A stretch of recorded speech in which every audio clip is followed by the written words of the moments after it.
Telangana cabinet విస్తరణ PCC కార్యవర్గంపై AICC focus పెంచింది. నిన్న కేసీ వేణుగోపాల్ తో చర్చించిన సీఎం రేవంత్ ఇవాళ రాహుల్ తో భేటీ అవనున్నారు. పీసీసీ కార్యవర్గం నియామకంతో పాటు కేబినెట్ విస్తరణపై చర్చించనున్నారు. ఇవాళ అధిష్టానం తుది నిర్ణయం వెలువరించే అవకాశాలు ఉండగా కేడర్ ఆశావాహులు ఆసక్తిగా ఎదురుచూస్తున్నారు.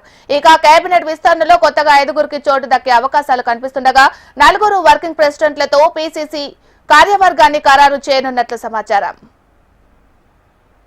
మరి ఇదే అంశానికి సంబంధించి మరింత సమాచారాన్ని మా ప్రతినిధి ఆర్కే లైవ్ లో అందిస్తారు. ఆర్కే, ఇక రాష్ట్ర కేబినెట్ ఈ విస్తరణకు మొత్తం సిద్ధమవుతుంది. మరి కాంగ్రెస్ అధిష్టానం ఈ మేరకు అంతా కసరత్తు చేసుకుంది.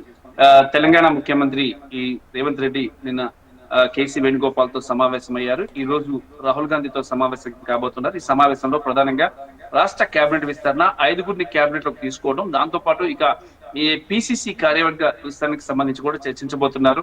మరి మొన్నటిదాకా చూసుకున్నట్టుగైతే కూడా కేబినెట్ విస్తరణకు సంబంధించి అనేక ఊహాగానాలు వచ్చాయి. మళ్ళీ మధ్యలో భారత్ పాకిస్తాన్ యుద్ధం రావడంతో అంతా ఆగిపోయింది. మళ్ళీ తర్వాత ఇప్పుడు కేబినెట్ విస్తరణకు సంబంధించి చర్చ జరుగుతుంది. దేశ రాజధాని ఢిల్లీలో ఇక కాంగ్రెస్ కార్యాలయంలో నేతలంతా కూడా దీనికోసం ఒక కసరత్తు చేస్తున్నారు.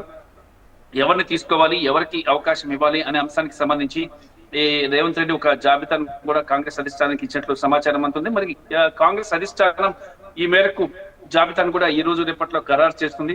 మరి అలాగే పీసీసీ కార్యవర్గానికి సంబంధించి కూడా కొత్త వ్యక్తుల్ని తీసుకోవడం, అలాగే ఎలా ముందుకు వెళ్ళాలి అంటే పీసీసీలో కొంత అసంతృప్తి కాంగ్రెస్ నేతల్లో ఉన్న నేపథ్యంలో వాళ్ళందరినీ కలుపుకొని ముందుకు ఎలా పోవాలి అనేది ఇక్కడ ప్రధానంగా కాంగ్రెస్ అధిష్టానం ముందున్న సవాలు. ఎందుకంటే తెలంగాణ కాంగ్రెస్ లో పార్టీ అధికారంలోకి వచ్చి ఇప్పటిదాకా ఈ 2 ఏళ్ళు అవుతున్నా కనీసం పూర్తి స్థాయిలో ప్రక్షాళన జరగలేదు. అలాగే కేబినెట్ కూడా పూర్తిగా విస్తరణ చేయలేదు.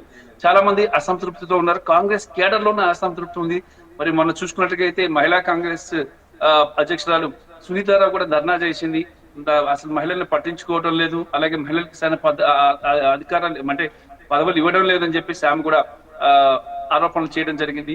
మరి అలాగే కాంగ్రెస్ కేడర్ ఎలా ఉంది, వాళ్ళ పరిస్థితి ఏంటి, రాష్ట్రంలో ఈ పథకాలు ఏవైతే గ్యారంటీలు ఇచ్చారో ఆ గ్యారంటీలు అమలవుతున్నాయా లేదా అనే అంశాన్ని కూడా ఇక్కడ చర్చించారు. మరి ఈ రోజు కూడా రాహుల్ గాంధీతో ఈ చర్చ జరుగుతుంది. ఈ చర్చలో ఎవరికి ఇవ్వాలి కేబినెట్ మంత్రి పదవులు, ఎవరెవరికి అవకాశం ఉంది అనే అంశానికి సంబంధించి కూడా ఈ రోజు తేలే అవకాశం ఉంది. ఎందుకంటే సాయంత్రంలోగా దీనికి సంబంధించి ఒక కసరత్తుని కంప్లీట్ చేసి ఇక రేపు కానీ ఎల్లుండి కానీ దీనికి సంబంధించి ఒక పేర్లు బయటకు వచ్చే అవకాశాలు అయితే ఉన్నాయి.